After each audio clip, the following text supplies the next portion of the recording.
नमस्कार, स्वागत है देवभूमि टुडे चैनल पर। तो अभी मौजूद हुए हैं आपके सामने हिमाचल प्रदेश की सुबह की ताज़ा खबरों के साथ। तो इससे पहले खबरों को जाने आपसे निवेदन है चैनल को आप जरूर सब्सक्राइब करें। तो पेश यहाँ सुबह के मुख्य समाचार। हिमाचल में फिर सताएगा मानसून, 5 जुलाई से रहेगा येलो अलर्ट। शिथिल पड़ा मानसून एक बार फिर से सक्रिय होगा और 5 जुलाई से 2 दिनों तक येलो अलर्ट रहेगा। हालांकि 3 व 4 जुलाई को बारिश होगी, लेकिन इस दौरान कोई अलर्ट जारी नहीं किया गया है। 3 जुलाई को मैदानी, निचले और मध्य पर्वतीय क्षेत्रों में कुछ स्थानों पर हल्की वर्षा, उच्च पर्वतीय क्षेत्रों में 1-2 स्थानों पर हल्की, जबकि 4 जुलाई को मैदानी, निचले व मध्य पर्वतीय क्षेत्रों में अनेक स्थानों पर हल्की से मध्यम व उच्च पर्वतीय क्षेत्रों में कुछ स्थानों पर हल्की वर्षा होगी।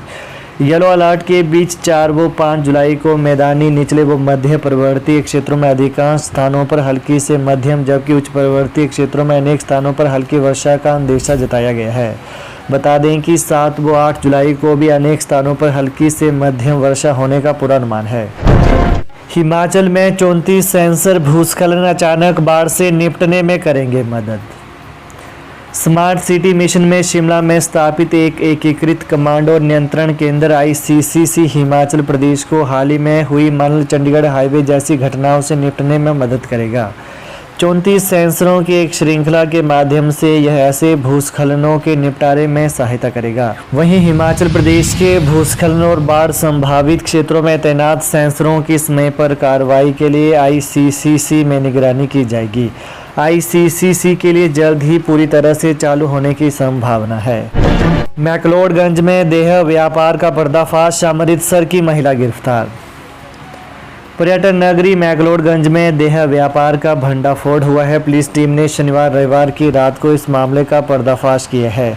मामले में एक महिला को गिरफ्तार किया है तथा 2 युवतियों को रेस्क्यू किया है। मिली जानकारी के अनुसार पुलिस को सूचना मिली थी कि अमृतसर की एक महिला मैक्लोडगंज व आसपास के क्षेत्र में सेक्स रैकेट चला रही है। गुप्त सूचना के आधार पर पुलिस ने महिला को दबोचने के लिए जाल बिछा दिया। पुलिस द्वारा बिछाए गए जाल में आरोपी अमृतसर की महिला फंस गई। मंत्री चंद्र कुमार बोले, UCC की देश को आवश्यकता नहीं, विक्रमादित्य का समर्थन करना उनका व्यक्तिगत मत। हिमाचल में कांग्रेस के अंदर ही UCC सामान्य नागरिक संहिता कानून को लेकर मंत्रियों में अलग अलग मत है। कृषि मंत्री चंद्र कुमार ने कहा कि इस तरह के कानून की देश को आवश्यकता नहीं है। इस पर अभी कांग्रेस पार्टी ने अपना मत प्रकट नहीं किया है। वहीं शिमला में पत्रकारों से अनौपचारिक बातचीत में कृषि मंत्री ने कहा कि जब तक पार्टी अपना पक्ष प्रकट नहीं करती तब तक इस पर कुछ भी कहना उचित नहीं रहेगा। युवा मंत्री विक्रमादित्य सिंह द्वारा समान नागरिक संहिता का खुला समर्थन करने को लेकर पूछे सवाल के जवाब में चंद्र कुमार का कहना था कि विक्रमादित्य सिंह युवा है और ये उनका व्यक्तिगत मत हो सकता है, लेकिन पार्टी का ये मत नहीं है। उन्होंने कहा कि इस तरह का कानून लाने की क्या जरूरत पड़ गई। भाजपा प्रदेश अध्यक्ष राजीव बिंदल बोले, चुनावों के समय दी गई गारंटियों से भाग रही कांग्रेस सरकार। प्रदेश भाजपा अध्यक्ष डॉक्टर राजीव बिंदल ने आरोप लगाया कि चुनावों के समय दी गई गारंटियों से कांग्रेस सरकार दूर भाग रही है। सरकार का 8 माह का कार्यकाल हो चुका है, लेकिन राज्य की 22 लाख महिलाएं 1500 रुपये प्रति माह का इंतजार कर रही हैं। किसान दूध व गोबर खरीद के लिए पॉलिसी का इंतजार कर रहा है। कांग्रेस नेताओं ने 100 रुपये प्रति लीटर दूध खरीदने की गारंटी दी है। इसके अलावा राज्य के बेरोजगार युवा 1 लाख रोजगार का इंतजार कर रहे हैं। कहा कि लेकिन इन सभी मुद्दों पर प्रदेश सरकार चुप है, वो इसका जवाब नहीं दे रही है। चुनावों के समय कांग्रेस ने 5 लाख नौकरियों की गारंटी दी थी, यानी 1 साल में 1 लाख नौकरियां मिली हैं, लेकिन 1 साल पूरा होने को है तथा एक भी व्यक्ति को नौकरी नहीं मिली है। उन्होंने कहा कि रोजगार देना तो दूर, सरकार पहले से ही नौकरी पर लगे लोगों को बाहर का रास्ता दिखा रही है। साथ ही कई विभागों में आउटसोर्स कर्मचारियों को वेतन नहीं मिल रहा है। भाजपा सीधा सरकार से जानना चाहती है कि वो गारंटियां क्यों नहीं पूरा कर रही है और जनता को क्यों बरगलाया जा रहा है। शादी समारोह में हुई फायरिंग में घायल चाचा की PGI में मौत। कांगड़ा जिला के थाना देहरा के तहत परागपुर के साथ लगते गांव लगबलियाना में शादी के दौरान हुई हर्ष फायरिंग में घायल हुए लड़की के चाचा सुरेश कुमार की मौत हो गई है। बीते 26 जून सोमवार रात करीब 9 बजे बलियाड़ा निवासी रमेश कुमार की बेटी की शादी की बारात पहुंची। बारात कलोहा से आई थी। घर से करीब 100 मीटर दूर स्थित सराय के पास शादी समारोह की रस्म मिलने का कार्यक्रम चल रहा था। वहीं इसी बीच दुल्हन का 19 साल का भाई अपने पिता की लाइसेंसी सिंगल बैरल एक नाली बंदूक लाकर जश्न मनाने के लिए हवाई फायर करने लगा। इस दौरान वो डंगे पर खड़ा था। इसी बीच उसने दूसरा राउंड फायर करने के लिए कारतूस भरा। उसका पांव फिसल गया और गलती से ट्रिगर दब गया। बंदूक से निकले छर्रे पास खड़े रमेश के चचेरे भाई सुरेश कुमार के कंधे पर जा लगे। ओआरओपी विसंगतियों को लेकर डीसी ऑफिस के बाहर सांकेतिक भूख हड़ताल पर बैठे पूर्व सैनिक। राजधानी के जिलाधीश कार्यालय के बाहर रविवार को पूर्व सैनिक सांकेतिक भूख हड़ताल पर बैठ गए।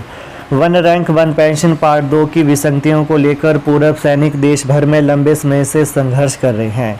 विसंगतियों को लेकर पिछले करीबन 4 महीने से दिल्ली के जंतर मंतर पर पूर्व सैनिकों का धरना प्रदर्शन जारी है। वहीं वन रैंक वन पेंशन की विसंगतियों के कारण खफा हुए पूर्व सैनिकों ने पिछले कल देश भर में सभी जिला मुख्यालयों में भूख हड़ताल करने का ऐलान किया था। ऐलान के बाद हिमाचल प्रदेश में भी सभी जिला मुख्यालयों पर भूख हड़ताल की गई। हिमाचल के 11वीं और 12वीं कक्षा वाले स्कूलों में दी जाएगी स्मार्ट सुविधाएं। हिमाचल प्रदेश के 11वीं और 12वीं कक्षा वाले सरकारी स्कूलों में स्मार्ट सुविधाएं दी जाएंगी। जिन स्कूलों में छात्रों की एनरोलमेंट अधिक होगी, कंप्यूटर इंटरनेट सुविधा और बेहतर इंफ्रास्ट्रक्चर होगा, उन्हीं स्कूलों से इसकी शुरुआत की जाएगी। प्रदेश सरकार की ओर से समग्र शिक्षा के अधिकारियों को इस बाबत निर्देश दिए गए हैं। योजना के पहले चरण में 11वीं और 12वीं कक्षा वाले स्कूलों में स्मार्ट सुविधाएं मुहैया करवाई जाएंगी, जबकि दूसरे चरण में 8वीं से 10वीं कक्षा और इसके बाद 7वीं से पहली कक्षा तक बदलाव किए जाएंगे। ये कक्षाएं स्मार्ट क्लासरूम उपकरण, विद्यालयों के लिए स्मार्ट फर्नीचर से सुसज्जित होंगी। पूर्व मुख्यमंत्री जयराम ठाकुर बोले, नौकरी देने की गारंटी पर एक्सपोज हुई कांग्रेस सरकार। नेता प्रतिपक्ष एवं पूर्व मुख्यमंत्री जयराम ठाकुर ने आउटसोर्स कर्मचारियों को नौकरी से निकालने पर कांग्रेस को घेरा है। उन्होंने आरोप लगाया कि नौकरी देने की गारंटी पर कांग्रेस सरकार एक्सपोज हो गई है। नौकरी देने के स्थान पर प्रदेश सरकार उसे छीनने का कार्य कर रही है। मीडिया से अनौपचारिक बातचीत में उन्होंने कहा कि कांग्रेस ने विधानसभा चुनावों में 5 लाख सरकारी नौकरियां देने की गारंटी दी थी, लेकिन सत्ता में आते ही पहले से रोजगार में लगे युवाओं को नौकरी से निकालने का काम शुरू कर दिया। अब तक प्रदेश सरकार करीब 10,000 आउटसोर्स कर्मचारियों को सेवा मुक्त कर चुकी है तथा कई कर्मचारियों को 5 माह से वेतन तक नहीं मिला है। हाल ही में 2000 फ्रंटलाइन वर्कर्स की सेवाएं सरकार ने समाप्त की हैं। जयराम ने सरकार से निकाले गए सभी आउटसोर्स कर्मचारियों का बकाया वेतन जारी करने तथा उनकी नौकरी बहाल करने की मांग की है। उन्होंने कहा कि सरकार का काम नौकरियां देना है, नौकरियां लेना नहीं। जाहलमा नाले में आई बाढ़, 45 मिनट रुका चिनाब नदी का बहाव, मची अफरा तफरी। जनजातीय जिला में लगातार नालों में बाढ़ आ रही है। रविवार को लाहौल के जाहलमा नाले में बाढ़ आने से रिहायशी इलाकों में अफरा तफरी मच गई।